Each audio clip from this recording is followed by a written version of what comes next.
Assalamualaikum warahmatullahi wabarakatuh. Bapak Ibu, pada kesempatan ini kita kembali mengkaji tentang silabus pembelajaran. Sering dikatakan dengan pengembangan silabus. Mengapa dikatakan demikian? Karena memang kita madrasah sekolah itu diberikan kewenangan untuk mengembangkan sendiri silabus. Jadi pemerintah pusat itu hanya memberikan contoh atau model silabus, kemudian kita kembangkan lagi sesuai dengan keadaan kita, sesuai dengan madrasah kita. Makanya disebut dengan pengembangan silabus. Bapak Ibu, kurikulum yang dibikin oleh pemerintah itu dalam bentuk standar isi. Artinya berisi kompetensi inti, berisi kompetensi dasar. Nah, itu semua didesentralisasi, disesuaikan dengan tuntutan kebutuhan siswa, keadaan sekolah madrasah, dan kondisi daerah. Nah, kita diberikan kewenangan untuk menentukan materi ajar. Jadi madrasah diberikan kewenangan untuk menentukan kegiatan pembelajaran. Madrasah diberikan kewenangan untuk menentukan penilaian. Nah, semuanya itu adalah bentuk dari desentralisasi atau penyerahan wewenang kepada daerah atau kepada sekolah. Nah, bentuk penyerahan atau desentralisasi itu yaitu dengan adanya dokumen KTSP yang kita sering menyebutnya dengan dokumen 1.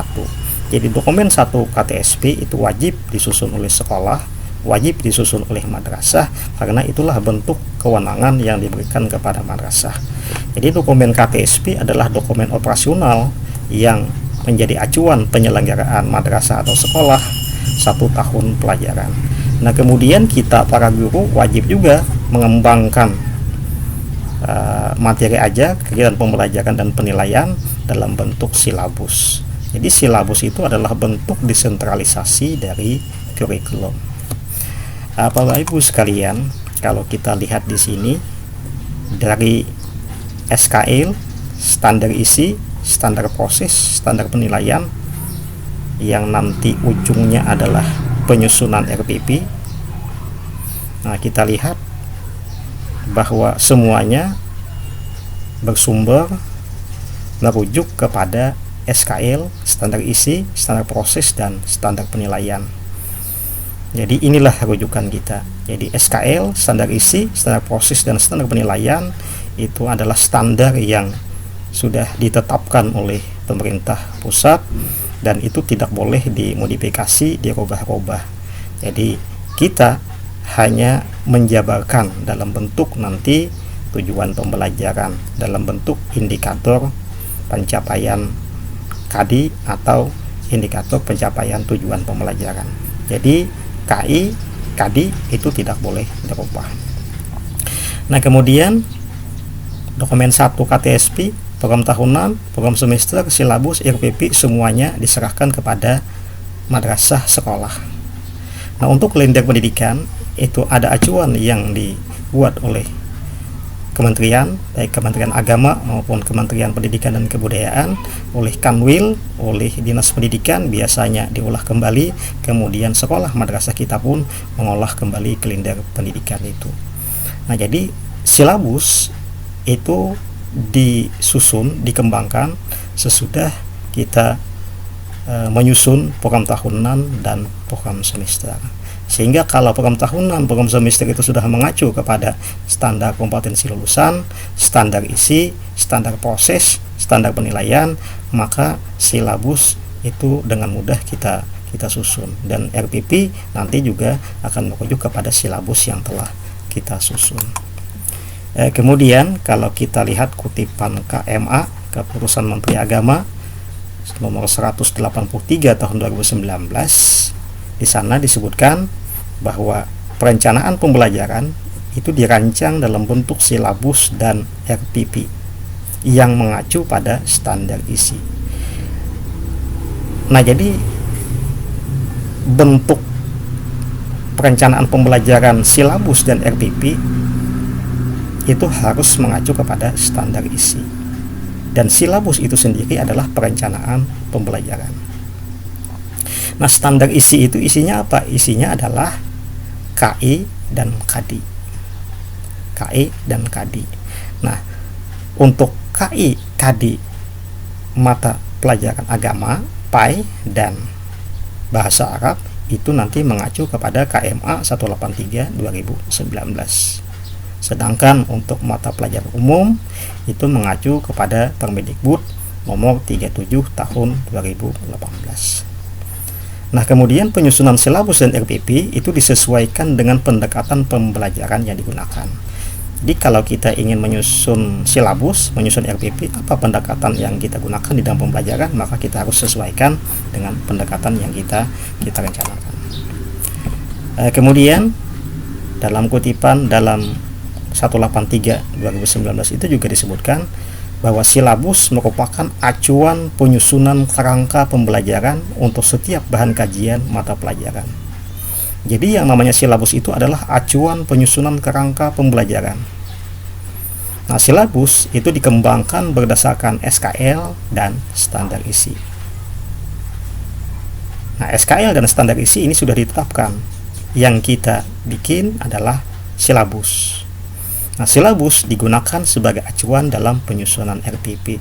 Jadi kalau silabusnya sudah pas, silabusnya sudah sesuai, mengacu kepada SKL, silabus mengacu kepada standar isi, maka RPP cukup mengacu kepada silabus.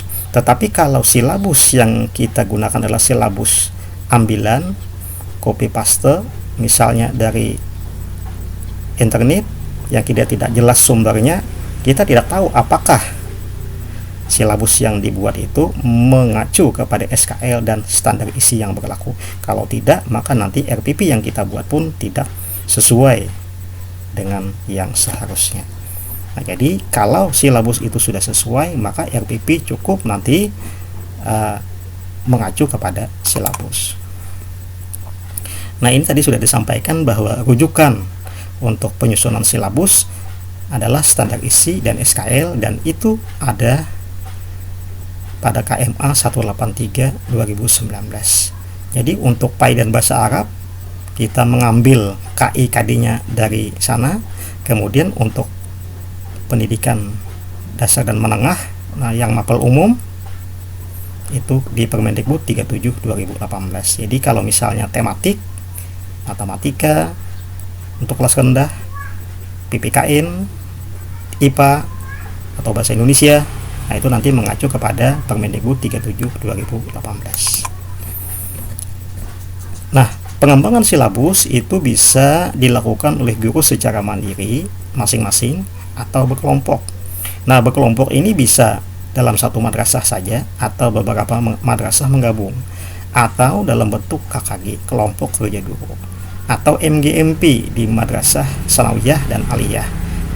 Jadi KKG itu adanya di madrasah ibtidaiyah atau ISD, sedangkan MGMP itu ada di MTS dan madrasah aliyah. Atau pengembangan silabus bisa juga disusun oleh tim yang dibentuk oleh dinas atau kemenak. Nah, kemudian Bapak Ibu, dalam penyusunan silabus kita harus memperhatikan prinsip-prinsip ini. Yang pertama adalah ilmiah, artinya silabus yang kita susun itu harus benar dan dapat dipertanggungjawabkan.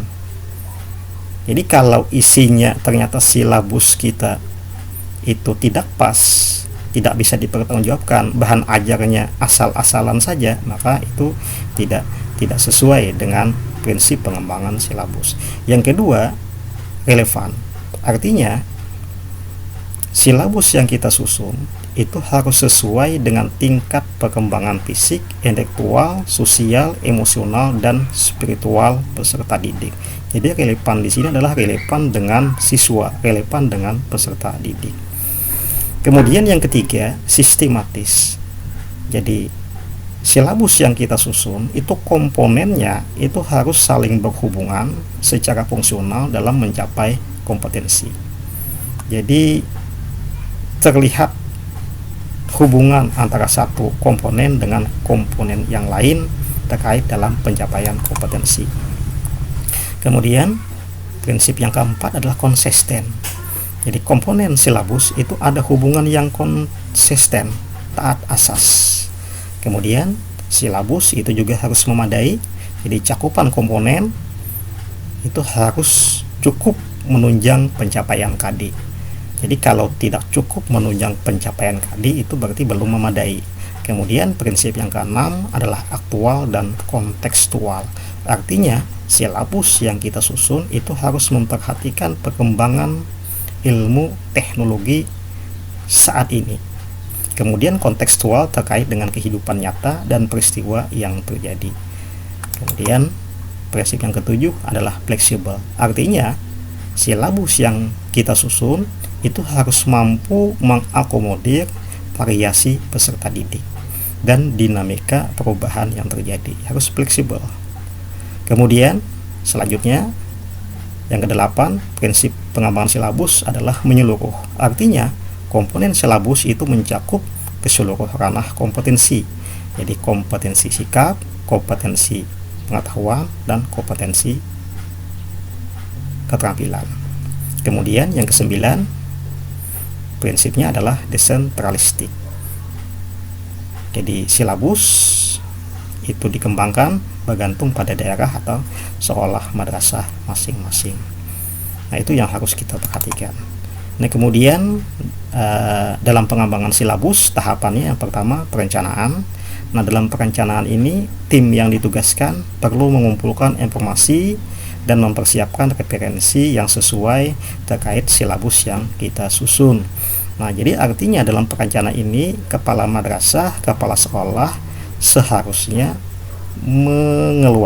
menerbitkan SK tim pengembang silabus. Lalu tim pengembang silabus inilah yang nanti yang mempersiapkan referensi bahan-bahan terkait dengan penyusunan silabus.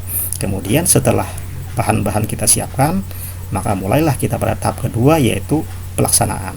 Nah, disinilah kita menelaah standar kompetensi lulusan, standar isi, kemudian dokumen 1 KTSP itu kita telaah. Nah, kemudian sesudah itu kita mulai menyusun silabus. Nah, menyusun silabus dimulai dengan pengisian identitas. Nah, kemudian berlanjut kepada kompetensi inti sampai nanti kepada sumber belajar. Nah, kemudian setelah selesai, maka ada tahap perbaikan. Kita telaah ulang lagi silabus yang telah kita susun tadi. Nah, sebaiknya memang melibatkan instruktur atau kepala madrasah atau pengawas atau juga akademisi kalau memang memungkinkan. Nah, kemudian kalau sudah diadakan perbaikan, kita masuk kepada langkah pemantapan. Artinya masukan-masukan dari kepala madrasah, pengawas atau akademisi tadi kita perbaiki dari yang sudah ada. Nah, kemudian terakhir ini juga penting bahwa silabus itu perlu dilakukan penilaian secara berkala, misalnya pada akhir tahun apakah silabus itu pas atau tidak untuk perbaikan silabus yang akan datang. Nah, kemudian Bapak Ibu, menurut KMA 183 2019 bahwa silabus itu paling sedikit memuat. Jadi ini paling sedikit memuat. Yang pertama, identitas mata pelajaran. Jadi harus ada identitas mata pelajaran. Yang kedua, identitas madrasah dan kelas. Nama madrasahnya, nama sekolah harus ada, kelasnya harus ada. Yang ketiga, kompetensi inti. Kompetensi inti baik KI 1, KI 2, KI 3, KI 4. Kemudian yang keempat adalah kompetensi dasarnya, baik sikap, pengetahuan, dan keterampilan.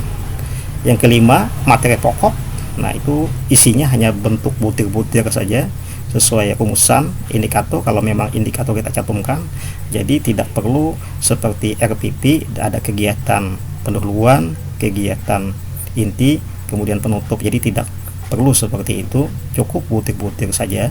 Kemudian yang keenam, kegiatan pembelajarannya. Yang ketujuh, penilaian. 8, alokasi waktu. Karena kita sudah menyusun program tahunan, menyusun program semester, bisa mengambil dari program yang sudah ada. Kita tidak perlu menghitung lagi. Kemudian sumber belajar yang digunakan tidak mesti harus selalu buku, bisa berbagai sumber. Nah, itulah komponen dari silabus. Nah, dari komponen itu, maka itulah yang kita kembangkan dalam format. Nah, contohnya adalah seperti berikut ini. Nah, ini adalah silabus pembelajaran akidah akhlak kelas 2 semester 1. Di sini ada identitas satuan pendidikan Madrasah Ibtidaiyah. Bisa ditulis nama Madrasah Ibtidaiyahnya, misalnya Madrasah Ibtidaiyah Nurul Islam. Kemudian ada mata pelajarannya, ada kelasnya. Kemudian komponen selanjutnya adalah kompetensi inti. Nah, harus dicantumkan. Ini tinggal kita salin dari KMA 183 kalau PAI dan bahasa Arab, 37 2018 kalau untuk mata pelajaran umum. Jadi kita ambil dari sana, kita tidak dibenarkan untuk memodifikasi, merubah-rubah. Kemudian komponen selanjutnya KADI juga harus kita ambil dari sumbernya, bukan kita buat-buat. Jadi ada KADI 1.1, KADI 2.1, KADI 3.1, dan KADI 4.1, dan seterusnya. Jadi KADI 1.1 ini adalah sikap spiritual, 2.1 sikap sosial, 3.1 pengetahuan, 4.1 ini adalah keterampilan. Nah, indikator tadi tidak wajib, minimal memuat, tapi indikator tadi tidak termasuk minimal, artinya boleh dicantumkan. Nah, di sini materi pokok cukup yang pokoknya saja kalimat ta'awuz, kemudian kegiatan pembelajaran, butir-butirnya saja, penilaiannya, bentuknya, alokasi waktu, sumber belajar. Nah, 1.1 ini kompetensi sikap spiritual. Tidak perlu diberikan alokasi waktu. Kenapa? Karena sifatnya pembelajaran tidak langsung. Yang ini bisa dicapai dalam kurun waktu tidak mesti 1 hari, 1 minggu, bisa 1 semester, bisa 1 bulan. Karena sikap. Walaupun kita bisa menilai dengan observasi, penilaian diri, penilaian sejawat, tapi ini tidak mesti 1 bulan, makanya tidak diberikan alokasi waktu.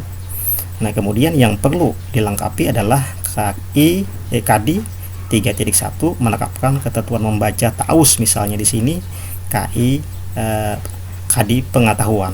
Nah, di sini ada penilaiannya, tes lisan, tertulis, penugasan, ada alokasi waktunya, ada sumber belajarnya, karena ini terkait dengan pengetahuan. Kalau terkait dengan sikap sosial juga tidak dicantumkan alokasi waktu dan sumber belajar, karena ini pembelajaran tidak langsung. Nah, KI atau KADI 4.1 praktek keterampilan, ini penilaiannya unjuk kerja, proyek, portofolio, ada buku sumber. Nah, ini contoh format silabus pendidikan agama Islam, akidah akhlak yang mengacu kepada KMA 183 2019. Kemudian kalau untuk yang tematiknya, di sini ada nama satuan pendidikannya, sebaiknya kita isi selengkapnya, kelasnya, tema berapa, subtema berapa, ada mata pelajaran, ada KADI-nya, materi pembelajaran, kegiatannya, penilaian, alokasi, sumber belajar. Jadi komponennya kurang lebih sama saja. Kalau menurut KMA 183 2019 tadi memuat 9 macam ini minimal. Jadi itu acuan kita dalam penyusunan silabus pembelajaran atau pengembangan silabus. Demikian, terima kasih. Assalamualaikum warahmatullahi wabarakatuh.